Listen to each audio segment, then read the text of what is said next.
panahong kontemporaryo. Sa panahong ito, umusbong ang iba't ibang panitikan. Kabilang na dito ang pahayagan, comics, magazine at ang kontemporaryong dagli. Ang pahayagan o tabloid. Mula noon hanggang ngayon, malaki ang ginagampanan ng papel ng mga balita sa pang-araw-araw nating pamumuhay. Mula sa pagbalikwas sa higaan hanggang bago matulog ay nakatutok tayo mga Pilipino sa nangyayari sa ating paligid. Isa na ang pahayagan bilang isang uri ng print media. Ang kailanman hindi mamamatay, bahagi na ng ating kultura. Ang comics.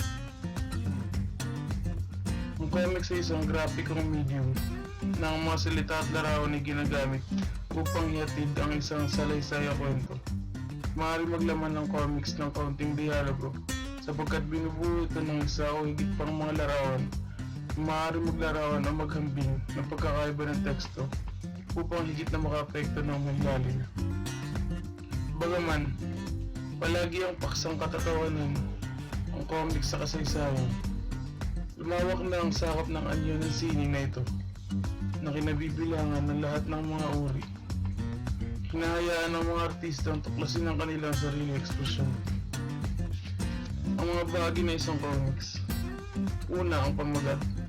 Pangalawa ay ang kwadro na siyang naglalaman na isang tagpo sa kwento. Pangatlo, ang kahon ng salaysay. Ito ang pinagsusulatan ng maikling salaysay tungkol sa tagpo. Pangapat, ang mga larawan. At ang panglima ay ang logo ng usapan. Ito ang pinagsusulatan ng usapan ng mga tauhan. May iba't ibang anyo ito batay sa inilalarawan ng dibuhista. Ang magazine. Hindi mawawala liwayway kung pag-uusapan ng magazine sa Pilipinas. Naglalaman ito ng mga maikling kwento at sunod-sunod na mga nobel. Dahil dito, naging paraan ito para mapalago ang kamalayan ng mga Pilipino. Dinala nito ang panitikan sa mga kabahayan ng pamilyang Pilipino bago pa man ang digmaang Pasipiko. Ang aral ng pagrarasyon ng magazine na ito ay talaga namang inabangan ng mga miyembro ng pamilya at nagiging dahilan rin ng kanilang pagtitipon upang mabasa lamang, lalo na ang mga lugar. At nang unti-unti na nasapawan ng liwayway, nagsilabasan itong mga ibang magazine.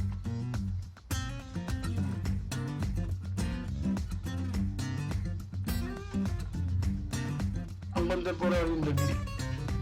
Ang dagli ay isang anyong pampanitikan na may tutuol na maikling kwento. Bagamat walang katiyakan ang pinagmulan nito sa Pilipinas. Sinasabing lumaganap ito sa unang dekada ng pananakop ng mga Amerikano. Wala rin nakatitiyak sa angkop na haba para masabing dagli ang isang akdang pampanitikan. Subalit, sinasabing kinakailangan hindi ito aabot sa haba ng isang maikling kwento. Kabilang sa kilalang mga manulat ng dagli, sina Inigo Edra Galado na may Nalipan pang Tengkeling, Jose Corazon de Jesus, Rosario Almario, Patricio Mariano, Francisco Laksamana at Lope K. Santos.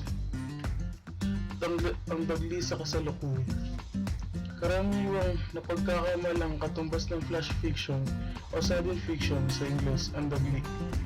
Ngunit ayon sa panayam kay Dr. Reuel Molina Aguila, noong nagkaroon ng dagli sa Pilipinas, bago pa man nagkaroon ng katawagang flash fiction na umusbong noong 1990. Maaari itong nagmula sa anyong pasingaw at diga ng magbabarkada kung kaya't masasabing marami sa mga probinsya at malalayong lugar na nagkaroon ng ganitong paraan ng kwentuhan. Narito ang isang halimbawa ng dagli na isinulat ni Salvador Barros. Tungkol sa mga bagay na pumapasok sa pandinig, ang lalaki, babae at reporter ay may malaking pinagkakaiba. Ang pumapasok sa isang tenga ng lalaki ay lumalabas sa kabila. Ang pumapasok sa dalawang tenga ng babae ay lumalabas sa bibig. At ang pumapasok sa dalawang tenga ng reporter ay lumalabas sa pakinggan.